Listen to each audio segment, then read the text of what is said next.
window? Yeah, yes. Go kill that baby, buddy.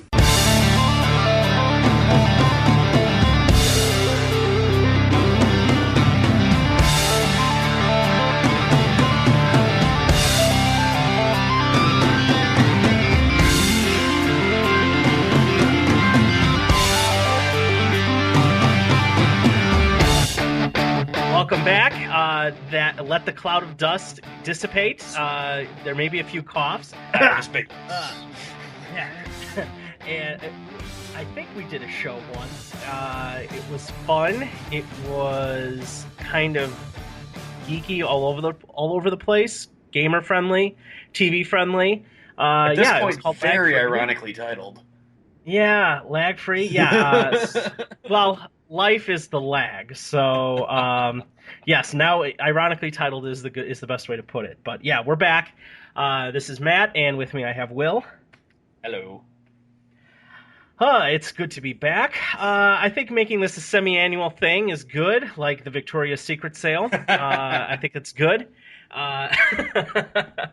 But let's see. Life is very busy, and, well, we try to scrap as much time together over the course of the weeks to put together to the things that we do enjoy outside of our daily routine.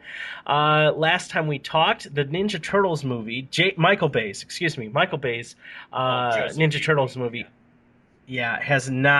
was not released. It has been released, yes. And it's expected to hit Blu-ray, DVD, consumer sales here shortly. I believe within the next 14 days or so. Yeah, I think it's already out, like on Amazon Prime and stuff like that. You can already there's this new initiative where it's like, oh, if you buy it digitally, you can get it like 2 weeks before everybody else. I'm like, I'll take my special features, thanks. I can wait. So yeah. Yeah, I don't mind having a Blu-ray disc. They're thin these days, so I don't mind. Did you see it? No, I didn't. I decided to wait. Maybe Redbox. What about you? I did see it. And actually, my fiance took me out that night. We got super dressed up, and it wasn't even like opening night or anything like that. We got super dressed up. We went on a fancy dinner date to McDonald's. And we went and watched the new Ninja Turtles movie. And you know what? I went in with incredibly low expectations. And because of that, I wasn't horrendously disappointed. It's not a good movie. But I was at least entertained, and there were some redeeming qualities. Okay, what are the redeeming qualities so that I would know what to look for? Okay, so specifically, number one, it's the first live-action Turtles movie where we actually get to see Splinter fight, so that was really cool. Good point. Number two, the interactions between all the Turtles are just, like, spot on. They nailed their personalities. They look ugly as sin. But they nailed their personalities, especially the interactions between them. I was even okay with Johnny Knoxville performing Leonardo. Not so much Tony Shalhoub, is that his name? Yes. Monk playing Splinter. He's a little spotty. Also, the way that Splinter learns martial arts in this one, and you have to be really careful calling something ridiculous in terms of the origins of the Teenage Mutant Ninja Turtles. But in terms of within the context of the franchise, the way that Splinter learns martial arts in this one and the way that he is Asian is basically insulting. It's really bad. Now, what type of insulting? Insulting to comic book fans and just fans of the franchise, or 1940s World War II insulting? Yes. Okay. That is my answer.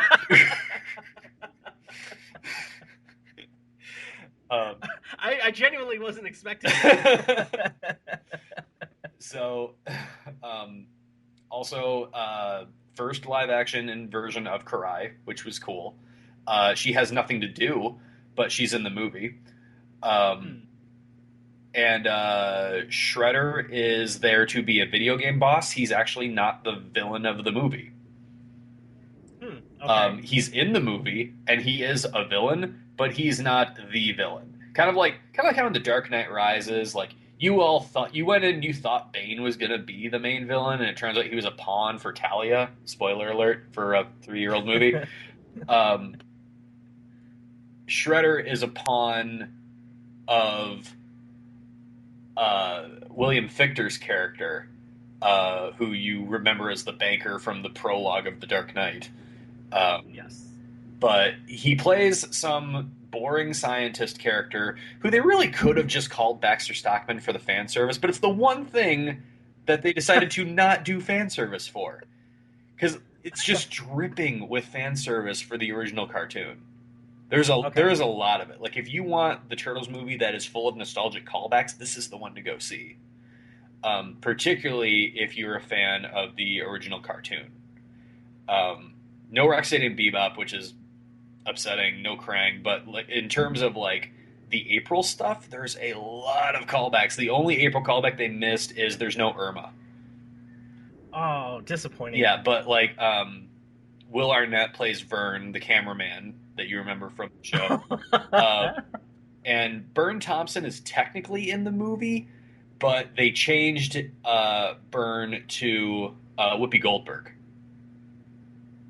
Well, differences Yeah, negligible there, but the but character's name is still Thompson. You never get the first name, but okay. um, and Megan Fox is as bad as we all expected, but at least she's not worse than we expected. So whatever.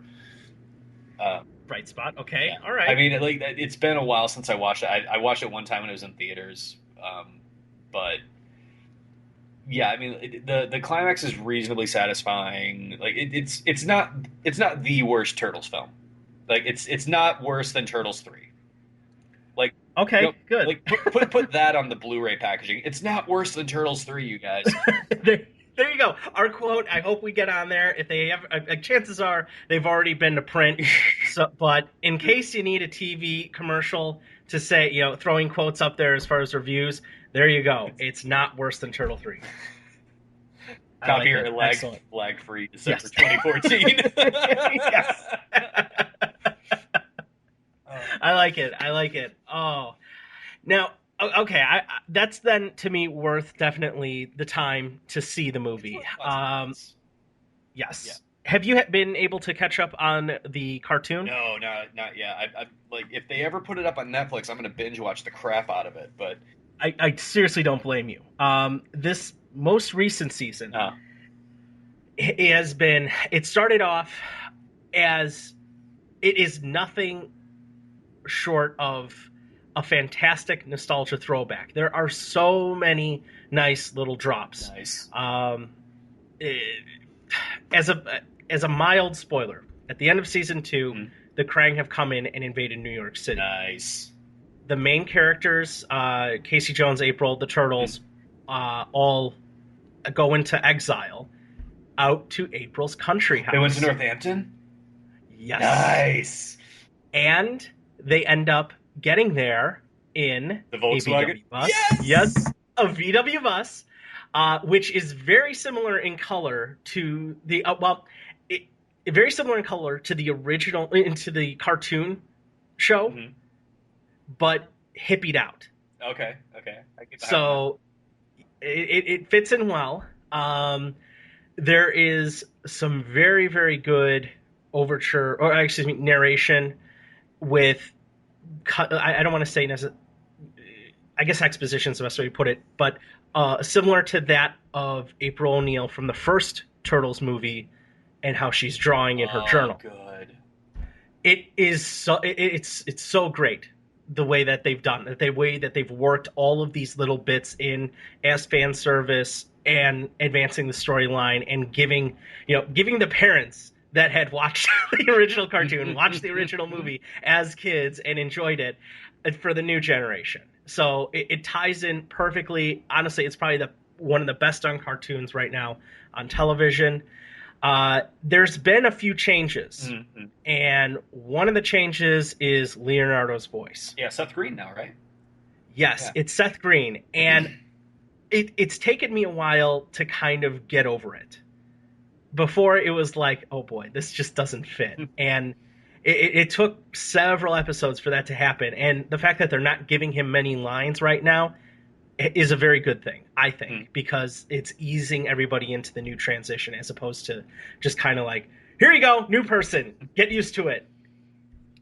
So we've seen Karai. We haven't seen her yet in the new season, and we haven't seen Splinter yet in the new season. Okay. But there's been some good stuff. There was this filler episode that was a Napoleon Dynamite filler where basically everything, it was an entire homage to Napoleon Well, Dynamite. John Heater voices the character, right? Yes, Yeah. yes, he does. And I've never seen the movie, but I know enough of it just from osmosis Mm. to get the Yeah. jokes. So that was very enjoyable. Good. It's continuing right now. I think I know that they're pretty good about getting new episodes out. I think they were just on a run of maybe 6 episodes, taking a few weeks off. I expect another set to come out. So it's moving along. It's at a good pace. I really, really like what they're doing with it, and I continue to have very high expectations for the show. Yeah. Not, Uh, not Go wanting ahead. not wanting to make this a full another turtle cast, but and we'll move off of the topic as soon as I make this point. And without without spoiling a thing, I have to continue to really, really push the new Turtle comics from IDW. Continue to be amazing. Every single issue, there's something new that's fantastic. I thought that they were going to have a really difficult time following up the City Fall event that they did last year. Mhm. Um, but if anything, the intrigue in the fallout from that has been excellent. If you didn't catch City Fall, it was sort of an escalation of the original City at War arc from the original comics. And the big selling point of it is Leonardo turns and gets brainwashed and joins the Foot. And it reintroduced Rocksteady and Bebop into this new continuity. So those are your two big selling points to read City Fall right there. Pick up the trades; it's great. Um, but the in the current arc, they've really shaken it up with the family Okay. to the point where the kind of the head of the family is of course Splinter and Leonardo, who has always been the loyal son. Um, and they're finally starting to let the seeds that they planted very early on with Donatello kind of start to take root a little bit. At this point, the comics have been out for a couple of years now, so I feel comfortable spoiling something from the first stack of 8 issues or so. Because we just dropped issue 40 this week, you know. So Yeah. in this continuity, in the new comic continuity, the Turtles are reincarnated, and Splinter are reincarnated from Hamada Yoshi and his sons in feudal Japan, and they've been reincarnated into lab animals that then mutate into Splinter and the Turtles.